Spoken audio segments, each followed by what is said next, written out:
Imagine a city of canals, floating gardens, and towering pyramids, grander than any in Europe at the time. This was Tenochtitlan, the heart of the mighty Aztec Empire. But how did this civilization rise from humble beginnings to dominate Mesoamerica, only to fall in a flash? Let's journey back in time and uncover the epic story of the Aztecs. Our story begins not with an empire, but with a nomadic tribe, the Mexica. According to their legends, they wandered for centuries from their mythical northern homeland of Aztlan. Their god, Huitzilopochtli, gave them a prophecy. They would find their home where they saw an eagle perched on a cactus, devouring a serpent. After a long and arduous journey, in the year 1325, they finally witnessed this exact sign on a swampy island in the middle of Lake Texcoco. It was here, against all odds, that they founded their city, Tenochtitlan. Life was tough at first. The island was marshy and undesirable, but the Mexica were ingenious. They developed an incredible system of agriculture called chinampas, or floating gardens.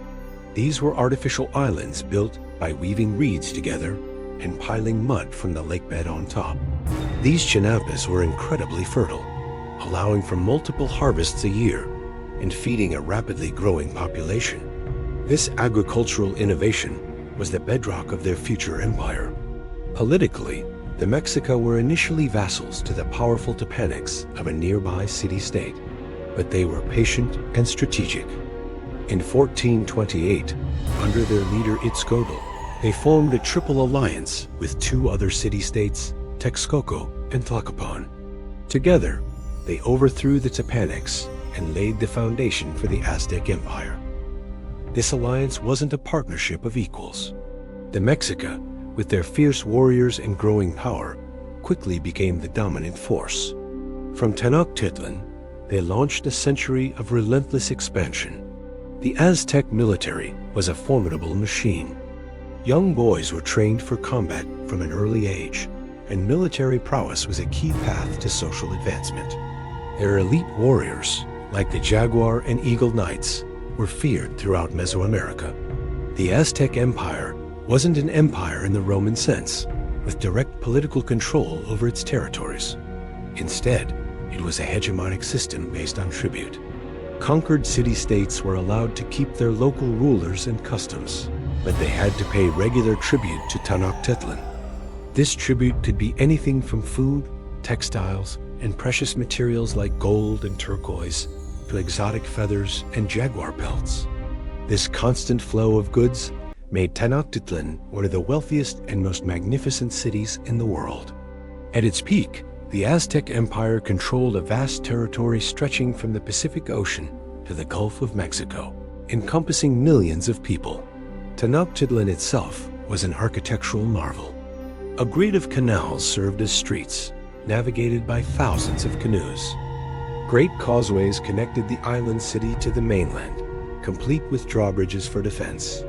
The city boasted massive markets, sprawling palaces, and at its center, the Templo Mayor, a great double pyramid dedicated to Huitzilopochtli, the god of war, and Tlaloc, the god of rain.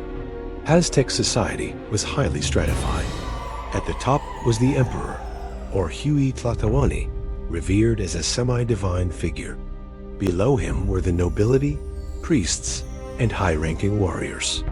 Then came the commoners, the farmers, artisans, and merchants, and at the very bottom were serfs and slaves.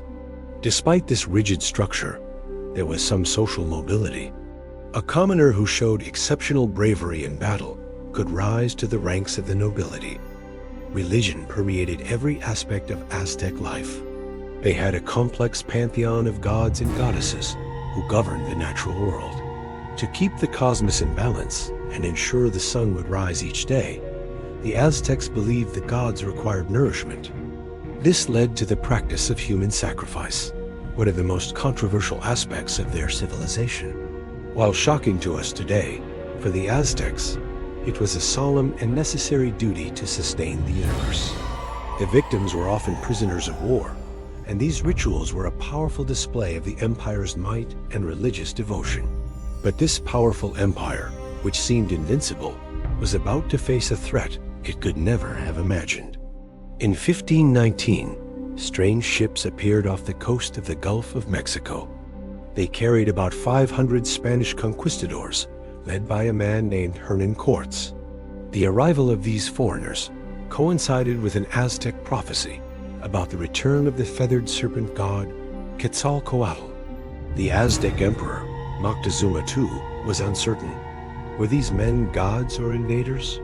This hesitation gave Cortés a crucial advantage.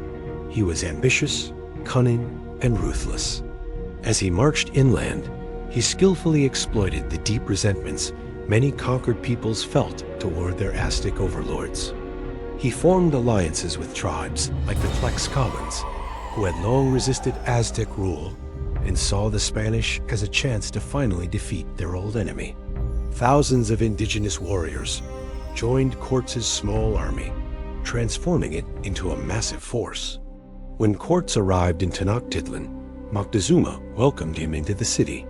The Spanish were awestruck by its scale and splendor, but their awe quickly turned to greed.